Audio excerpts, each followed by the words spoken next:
ఓం నమో నారాయణాయ. వారాహి అమ్మకు నమస్కారం చేసుకుంటూ అమ్మవారి దయ, ఆమె చల్లని చూపులు మన అందరిపై ఉండాలి అని చెప్పి మనస్ఫూర్తిగా కోరుకుంటూ ఈరోజుటి వీడియో స్టార్ట్ చేస్తున్నాను ఫ్రెండ్స్. ఇక ఈరోజు వీడియోలో మనం చూడబోయేది ఏంటి అంటే అమ్మవారి వాగ్దానంగా వారాహి అమ్మ మనతో ఏం చెప్తున్నారు అంటే, బిడ్డ నిన్ను వెతుక్కుంటూ ఒకరు రాబోతున్నారమ్మా. వాళ్ళు నీ కోసమే వస్తున్నారు. ఈ వారాహి అమ్మ వాక్కుగా నిన్ను వెతుక్కుంటూ రాబోతున్నటువంటి ఆ బంధం ఎవరు? ఇప్పుడే ఈ అమ్మను తలుచుకొని ఒక్కసారి ఓం నర్పవి అనుకో తల్లి. ఒక్కసారి ఈ అమ్మ నామాన్ని స్మరించు. అంటే వారాహీదేవి నమః అనే ఒక నామాన్ని తలుచుకో బిడ్డ. నన్ను ఏ రూపంలో ఆరాధించినా, నా నామస్మరణ చేసినా, ఎలా పూజించినా సరే, నా నమ్మకం, నా మీద భక్తి ఒక్కటుంటే చాలమ్మా. నేను నిన్ను నా బిడ్డగా స్వీకరించి నీకు వరాలను కురిపిస్తాను. నిన్ను వెతుక్కుంటూ ఒకరు రాబోతున్నారు. కాబట్టి వాళ్ళు ఎవరు, ఏం చేయబోతున్నారు, నీ జీవితంలో మంచా చెడా, నీ కోసం ఎవరు రాబోతున్నారు అన్నీ కూడా స్వయంగా ఈ అమ్మ మాటల్లోనే విని తెలుసుకో బిడ్డ అంటూ వారాహి అమ్మ మన కోసం తీసుకొచ్చినటువంటి ఈ సందేశాన్ని వినే ముందుగా మన ఛానల్ని ఫస్ట్ టైం చూస్తున్నట్లయితే ప్లీజ్ సబ్స్క్రైబ్ చేసుకోండి ఫ్రెండ్స్. వీడియో నచ్చితే కనుక లైక్ చేసి సపోర్ట్ చేయండి. ఇక వీడియోలోకి వెళ్ళబోయే ముందుగా ఒక్కసారి మనకు బాగా తెలిసినటువంటి గురువుగారండి శ్రీ వారాహి అమ్మవారి జ్యోతిష్యాలయంలో జ్యోతిష్యం చెప్తున్నారు గురూజీ సుబ్రహ్మణ్యం రాజు గారు. నెంబర్ 1 స్త్రీ పురుష వశీకరణ స్పెషలిస్ట్ గురూజీ సుబ్రహ్మణ్యం రాజు గారు. Contact number 7075662225. ఈ గురువుగారు చెప్పింది చెప్పినట్లుగా జరిగింది. భార్యాభర్తల మధ్య గొడవలు ఉన్నా, విదేశీ ప్రయాణం ఆలస్యం అవ్వటం, ప్రేమ, పెళ్లి, సంతానం లేకపోవటం, కోర్టు సమస్యలు, గృహము మరియు కుటుంబ సమస్యలు, ధనం నిలకడగా లేకపోవటం, ఉద్యోగం ప్రమోషన్స్ విఫలం అవ్వటం, దీర్ఘకాలిక అనారోగ్య సమస్యలున్నా, విదేశీ ప్రయాణం ఆలస్యం అవుతూ ఉన్నా, స్త్రీలకు పురుషులకు సంబంధించిన గుప్త సమస్యలు ఎటువంటివైనా సరే రోజుల్లో పరిష్కారం చేస్తారు. మీరు ఎంతోమంది దగ్గర జ్యోతిష్యం చెప్పించుకొని పరిష్కారాలు చేయించుకొని నిరాశ చెంది ఉన్నట్లయితే ఒక్కసారి ఆదికొండ దేవతలైన కోయరాజు గారికి కాల్ చేయండి. కోయ గురూజీ గారు, కొండదేవత పూజారి సుబ్రహ్మణ్యం రాజు గారు. Contact number 7075662225. మా జీవితంలో కూడా ఎన్నో మార్పులు జరిగాయండి, కాబట్టి నమ్మకంగా చెప్తున్నాను. జై వారాహి అమ్మ. ఇక వీడియోలోకి వచ్చేస్తే, బిడ్డ నిన్ను ఒకరు వెతుక్కుంటూ రాబోతున్నారని చెప్పాను కదా బిడ్డ, అది ఎవరో కాదమ్మా. అది ఎవరో తెలుసుకోవాలని ఉందా? ఖచ్చితంగా మీ ఇద్దరి మధ్యలో రాబోయే సమయం అనేది ఎలా ఉండబోతుందో ఇప్పుడే విని తెలుసుకో బిడ్డ. నువ్వు ఈ అమ్మని తలుచుకున్నావు కదా, ఇక వారితో నీవు కొద్ది రోజుల్లో గొడవ పడ్డావు. అన్ని విషయాలు పూర్తిగా తెలుసుకున్నాను. నువ్వు ఇప్పుడు కూడా వారు ఎప్పుడు వస్తారని, ఏదో చేస్తారని చెప్పి అనుకుంటూ ఉన్నావు. ఏదో ఒకటి అనుకుంటే వాళ్ళకి అనిపిస్తూ ఉంది ఈ సంబంధాలు తెగిపోయాయా అని. కాబట్టి నీ యొక్క రిలేషన్ కావాలి అనుకుంటే తప్పకుండా బలపడుతుందమ్మా.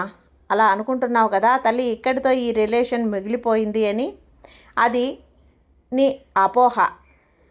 మీ లవ్ పార్ట్నర్స్ కావచ్చు, లేదంటే లైఫ్ పార్ట్నర్స్ కావచ్చు, ఫ్రెండ్షిప్ కావచ్చు, ఏదైనా సరే, బంధువులు కావచ్చు, రక్త సంబంధీకులు కలవచ్చు. కానీ వారి నోటి నుంచి అయితే చాలా చెడ్డ మాటలు వస్తున్నాయి. మిమ్మల్ని మీరు ఎలా చేశావంటే అది వినటం వల్ల మీకైతే కనుక చాలా కోపం అనేది కూడా వస్తుంది. ఈ క్షణంలో అయితే గతంలో జరిగినటువంటి మంచి విషయాలను కూడా గుర్తు చేసుకుంటారు.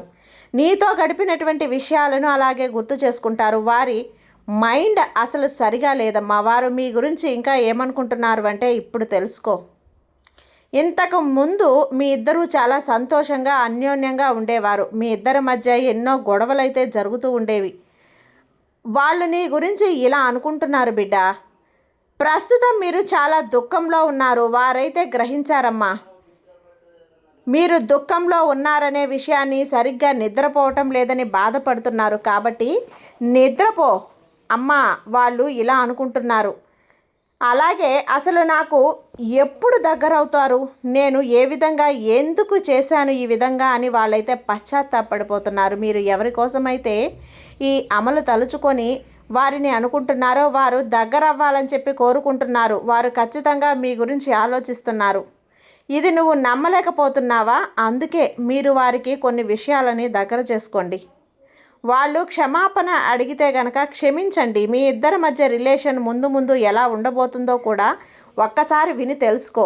మీ ఇద్దరి మధ్య ఫీలింగ్స్ కూడా ఇప్పుడు నువ్వు తెలుసుకోవాల్సి ఉంటుంది బిడ్డ. ఇద్దరి రిలేషన్ అనేది రాబోయే కాలంలో ఎలా ఉండబోతుంది అంటే, మీరు ఎవరి కోసమైతే ఈ మొదటి నెంబర్నైతే తాకారో, మొట్టమొదటగా అనుకున్నారో, వారైతే మాత్రం చాలా చాలా బాధలో ఉన్నారు. మీరు ఇంత మంచి రిలేషన్ సాగుతూ ఉండగా ఎందుకు వాళ్ళు ఇలా చేశారు, నాకు మాత్రమే ఎందుకు ఇలా జరుగుతుంది అని బాధపడుతున్నారు బిడ్డ. అవును, కాబట్టి జరిగిన దానికైతే బాధ అయితే ఉంది.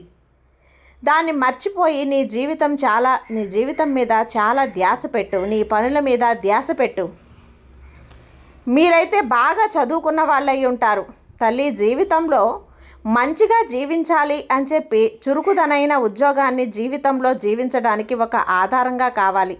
ఆ విషయం గురించి మీరు ఆలోచించొచ్చు. కానీ జీవితంలో నాకు సంతోషం ఎప్పుడు వస్తుంది అని కూడా మీరు అనుకుంటూ ఉంటారు. అంటే ఏది కలిసి రావటం లేదని, ఏది చేసినా బాధపడిపోతున్నారు. ఆ బాధ బయట పెట్టాలి అని అనుకోవటం లేదు మీరు. మీకు ఎవరైనా సరే వారంటూ ఎవరూ లేరు అని చెప్పి మీ బాధను పంచుకోవటానికి ఎవరూ లేరని మీ మనసులో అయితే గట్టిగా నమ్మారో వారైతే ఈ విధంగా చేశారు. ఎవరి కోసమైతే మొదట మీ మనసులో మీరైతే అనుకున్నారో వారైతే ఇలా అనుకుంటూ ఉన్నారు. మీరు బాధపడుతున్నారు వాళ్ళ గురించి, వాళ్ళు చెడ్డవారుగా అనుకుంటున్నారు అని. కానీ వాళ్ళు చాలా చాలా అసలు మంచిగా కనిపించడం లేదు తల్లి. కానీ బిడ్డ, విషయం అనేది వారిని తలుచుకుంటే గనక చాలా బాధపడుతున్నారమ్మా. నిన్ను తలుచుకొని కూడా కన్నీరు మున్నీరుగా కారుస్తున్నారు. అన్నీ కూడా నీ ఇష్ట ప్రకారమే జరగాలి అనే ఒక రూల్ అయితే లేదు కదా. నీ జీవితంలో భాగస్వామి అవ్వచ్చు, బెస్ట్ ఫ్రెండ్ అవ్వచ్చు, లేదంటే ఎవరైనా సరే వారితో నీ జీవితం బ్రహ్మాండంగా ఉంటుంది. ఇద్దరి మధ్యలో కూడా కొంచెం అటాచ్మెంట్ అనేది ఇప్పుడు తగ్గి ఉండొచ్చు. కానీ మీరు ఆ వ్యక్తిని ఇష్టపడుతున్నారు. ఎందుకంటే ఆ వ్యక్తిని మీరు ఆత్మ అనేది చాలా దగ్గరగా ఉంది. ఆ వ్యక్తి మిమ్మల్ని కలవడానికి రావాలని మీ మనసు కోరుకుంటుంది. మీతో ట్రావెల్ చేయాలి అని చెప్పి మీరు ఆశపడుతున్నారు. ఇక అలానే మీతో బయటకు వెళ్ళాలని, మీతో సంతోషంగా ఉండాలి అని చెప్పి ఆశపడుతున్నారు. మీతో జీవితాన్ని హ్యాపీగా గడపాలని కూడా అనుకుంటూ ఉన్నారు. మీరుంటేనే వారి జీవితంలో అన్నీ ఉన్నాయని వారి భావన. మీరు లేకపోతే వాళ్ళ జీవితంలో ఏమీ లేదని వాళ్ళు అనుకుంటున్నారు. ఒక్కొక్కసారి ఎలా ఉంటుంది అంటే, మీరు అంగీకరించకపోతూ ఉంటారు, వాళ్ళు కూడా అంగీకరించలేకపోతుంటారు. ఎవరి జీవితంలో కూడా ఏది పర్ఫెక్ట్గా అనేది ఉండదు కదా. ఏదో ఒక చోట ఇబ్బందులు అనేటివి వస్తూ ఉంటాయి, పోతూ ఉంటాయి. రావాలన్నీ కూడా పర్ఫెక్ట్గా అన్నీ కూడా ఉండవు కదా. ఉంటే అది జీవితం ఎందుకు అవుతుంది చెప్పు. మీరు ఎదురుగా ఉన్న వాటిని మీరు యాక్టివ్ చేసినట్లయితే మీ జీవితం రాబోయే రోజుల్లో చాలా చాలా సంతోషంగా అయితే ఉండబోతుంది, పుష్కలంగా ఉండబోతుంది. ఒకవేళ ఫీమేల్ అయినట్లయితే, అంటే ఆడవాళ్ళు అయినట్లయితే, మీరు కోరుకున్న వ్యక్తిలో చాలా స్ట్రాంగ్ ఎనర్జీ అయితే ఉంటుంది తల్లి. మీరు మంచి పొజిషన్లో ప్రొఫెషనల్గా ఎదుగుతారు. మొత్తం అన్నీ కూడా వారి చేతుల్లో ఉంటాయి. మీకు కూడా నిర్ణయం తీసుకోవటానికి సమయం పట్టొచ్చు. కానీ వాళ్ళు మాత్రం మిమ్మల్ని ఆశపడుతున్నారు, మీతో జీవించాలని కోరుకుంటున్నారు. కాబట్టి వారి తప్పు అనేది తెలుసుకొని మాత్రం తిరిగి వచ్చినప్పుడు ఖచ్చితంగా క్షమించి దగ్గరకు చేర్చుకొని జీవితాంతం కూడా సంతోషమైన జీవితాంతం గడపాలి. ఎందుకంటే బిడ్డ, నిన్ను ఇష్టపడేవారు చాలా అరుదుగా ఉంటారమ్మా. అలాంటి వారు ఉన్నప్పుడు వారిని దూరం చేసుకోవడం కంటే చాలా దురదృష్టం ఇంకేముంటుంది చెప్పు. ఏదీ లేదు కదా. అందుకే తెలుసుకో. ఇంతలా చెప్తున్నాను. వాళ్ళు వస్తే మాత్రం, నిన్ను వెతుక్కుంటూ వస్తే మాత్రం, వారి తప్పు తెలుసుకునే క్షమాపణ అడిగితే మాత్రం ఖచ్చితంగా నువ్వు క్షమించు, దగ్గర చేర్చుకో. నీ అన్యోన్యమైన జీవితాన్ని నువ్వు సంతోషంగా గడుపు. అంతేకాకుండా నేనేంటి అని క్షమించకుండా అలాగే ఈగోకపోతే నీ జీవితమే నాశనం అయిపోతుంది. ఏం చెయ్యాలి అని నువ్వు చెయ్యాలి అంటే గనక మన్నించే గుణం అనేది నీకు ఉండాలి బిడ్డ. అర్థం లేకుండా పోతుంది, నీలో రావాలి. ఇప్పుడు నువ్వు వారి మీద కోపాన్ని తగ్గించుకోవాలి. వారి మీద కోపం అనేది అస్సలు ఉంచుకోకూడదు.